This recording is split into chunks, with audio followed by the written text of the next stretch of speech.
माँ दुर्गा आदि शक्ति देवी पार्वती का ही प्रतिरूप है। देवी पार्वती हिमालय राज की पुत्री थी। बचपन में ही उन्होंने भगवान शिव को अपना पति चुन लिया था, अतः वह सदा उनकी भक्ति और आराधना में लीन रहती थी।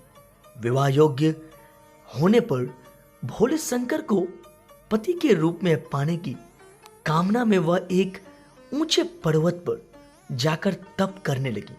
वहां उन्होंने कई वर्षों तक तप किया। उनके तप से प्रसन्न होकर शिवजी ने उन्हें दर्शन दिया और स्वयं को पति के रूप में प्राप्त करने का वरदान उन्हें प्रदान किया। इसके उपरांत दोनों का विवाह बड़ी ही धूमधाम से संपन्न हुआ, जिसमें सारे देवी देवता, ऋषिगण और शिवगण सम्मिलित हुए। विवाह उपरांत उनके दो पुत्र श्री गणेश और कार्तिकेय हुए। भगवान शिव को पति स्वरूप प्राप्ति के लिए कई वर्षों तक किए गए कठोर तप के फलस्वरूप देवी पार्वती का गौर वर्ग सांवला हो गया था। एक दिन कैलाश पर्वत पर बैठकर हास परिहास करते समय भगवान शिव ने माता पार्वती को काली कह दिया। स्वयं के लिए काली संबोधन सुन देवी पार्वती रुष्ट हो गई और गौरवर्ण की प्राप्ति के लिए कैलाश छोड़कर तपस्या करने वन में चली गई। वन में एक वृक्ष के नीचे बैठकर वे कठोर तप करने लगी। इस बीच एक दिन एक भूखा शेर भटकते हुए वहां आ पहुंचा।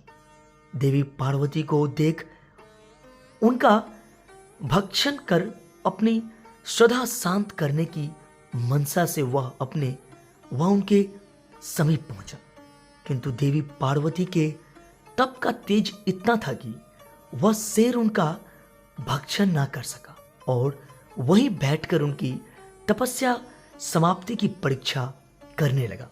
माता पार्वती को तप करते हुए कई वर्ष बीत गए। इतने वर्ष तक वह शेर वहीं उनके समीप बैठा रहा।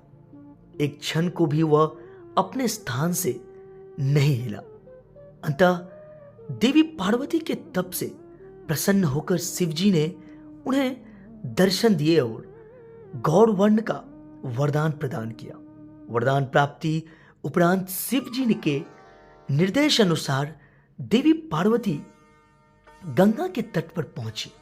गंगा में स्नान उपरांत उनके भीतर का काला स्वरूप देवी के रूप में बाहर निकल गया और उन्हें गौरवर्ण प्राप्त हुआ। तब से उन्हें मां गौरी भी कहा जाता है। उनके काले स्वरूप को देवी कौशिकी कहा जाता है। जब माता पार्वती स्नान कर बाहर आई तो अपने तप स्थान पर एक शेर को बैठा हुआ पाया। बाद में उन्हें ज्ञात हुआ कि उनका भक्षण करने आए शेर ने उन्हें अपना ग्रास नहीं बनाया और इतने वर्षों तक उनके समीप बैठा रहा। इस तरह वह भी उनके तप में सम्मिलित रहा। प्रश्न होकर वर्षा तक तप में साथ देने वाले शेर को उन्होंने अपना वाहन बना लिया। तब से ही मां दुर्गा का वाहन शेर है और उन्हें मां शेरावाली भी कहा जाता है। इस कथा का उल्लेख संकंद पुराण में मिलता है। इसके अनुसार भगवान शिव और माता पार्वती के पुत्र कार्तिकेय और राक्षस तारक तथा और उसके दो भाइयों सिंहमुखम और सुरापदम के माध्यम एक बार युद्ध हुआ, जिसमें कार्तिकेय ने उन्हें पराजित कर दिया। पराजय उपरांत सिंहमुखम कार्तिकेय से क्षमा याचना करने लगा। कार्तिकेय ने उसे क्षमा कर शेर बना दिया और मां दुर्गा के वाहन बनने का आशीर्वाद दिया। तब से सिंहमुखम शेर के रूप में मां दुर्गा की सवारी है।